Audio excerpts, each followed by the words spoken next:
They are still among us. They do live. Oh, I'm already awake, lady. I'm sure you are. The entire world woke up once, but only briefly.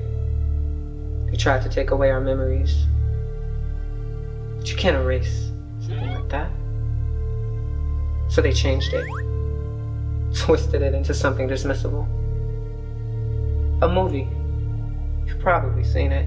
We've got to have money.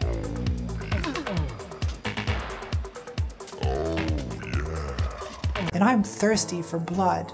And by blood, I mean dick. The golden rule. He who has the gold makes the rules. He's pretty cool. I don't know who plays him. I believe in America. I follow the rules. Everybody's got their own hard times these days. 看样子要打仗。 When Reagan was governor of California, he threw more than half of the state's mental health patients out of hospitals and onto the streets, and abolished the hospital's ability to institutionalize patients with severe mental illness. Most simply became homeless. Natural looking, easy to apply nails, pre-colored in 7 luscious hues. Just... And by dick, I mean corn dogs. And by corn dogs, I mean 16 of them over the course of an evening.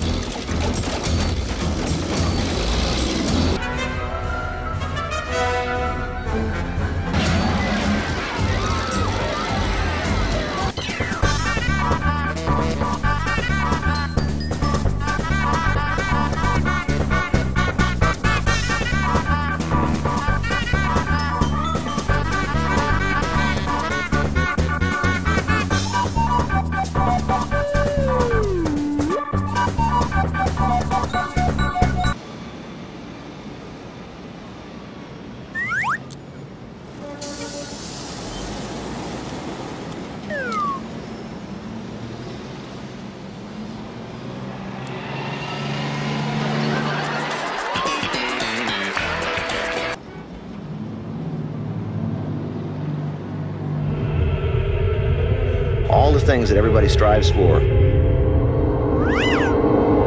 in America basically are created by this race of inhuman creatures that really just want to exploit us like a third world. They live, we sleep. The 80s never ended. They're still here. They're still on Earth exploiting us. I have come here to kick ass and chew bubblegum. And I'm all out of gum.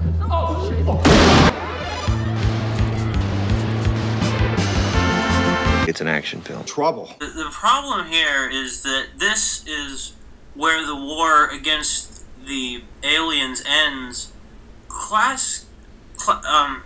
We've got to have money. The film, though it's somewhat silly, has a rather profound concept. Class consciousness won't save you.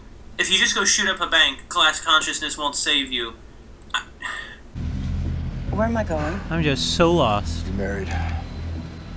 Yes? Please don't lie to me. Who would marry you? Asshole. I can assure you, isn't it something you just bounce back from? I told them I was only hitting the capitalists, but that didn't win me any medals.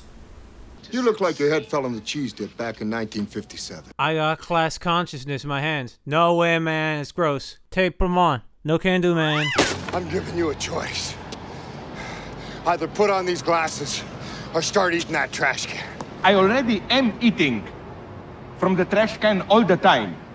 The name of this trash can is ideology. Solidarity forever.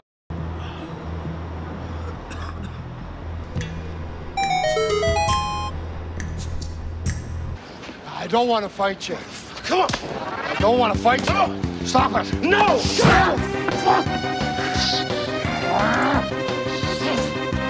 Put on the glasses.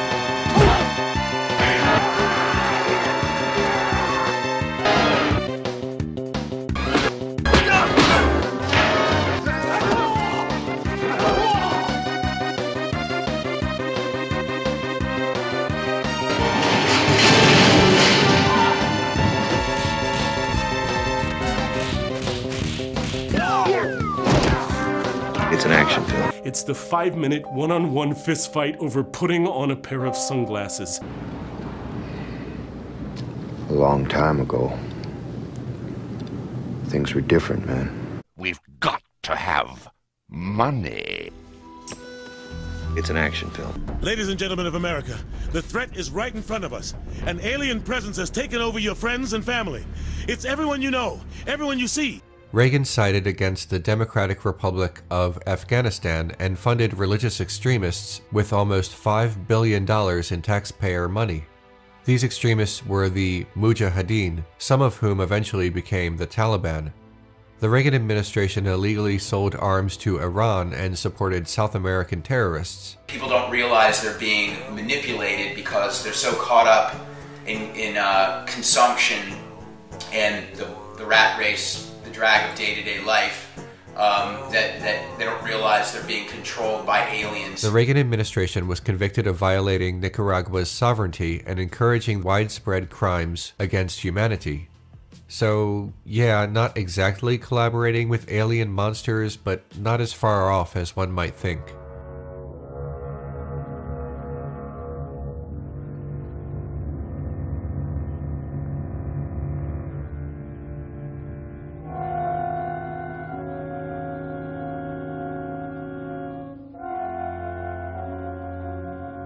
The gains have been substantial, both for ourselves and for you, the human power elite.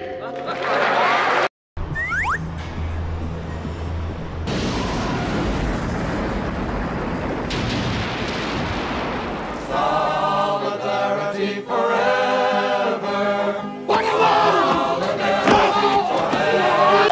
The fate of humanity rests in the groin of one man. Hell comes to Frog Town.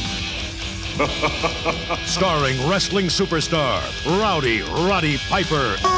Very few movies leave as little room for interpretation as They Live. I'm a big fan of the movie They Live, but also of Rowdy Roddy Piper. And there's big committees right now getting together and talking about people, or things from other planets, aliens, whatever you want to call them, tall whites, grays, reptiles. Did you expect the movie They Live to be such a huge cult classic as it's turned into be? And two, how many boys in the wrestling business do you think are aware of the New World Order? Great questions. Good job. He took inspiration from a short story called 8 O'Clock in the Morning by Ray Nelson. The story was about a man named George Nada who woke up from a hypnotism to see that aliens were living among us. He took it a step further and made the aliens the upper class, and they were manipulating the poor for their own nefarious means. Feeding off us, perched on top of us from birth to death, are our owners. Our owners. They have us. They control us. You can clearly see from his various mugshots that he is indeed a confirmed alien. I mean, just look at him for a bit. See? What'd I tell you? If you're one of the ding-dongs that wants to interpret They Live as like a secret black-pilled message about how the Jews control the media, you can fuck right off. You should know that John Carpenter, who directed the film, explicitly said that's not the case and hates your fucking guts. The story starts to fall apart in the third act. You look like your head fell in the cheese dip back in 1957.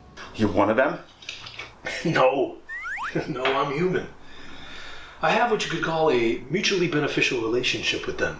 Sure, they're literally inhuman monsters here to enslave us all and drain our planet of resources until all that remains is an irradiated wasteland. But that's just a free market! Fuck you, Jimmy. It's time to wake up. What kind of signals on a TV sets?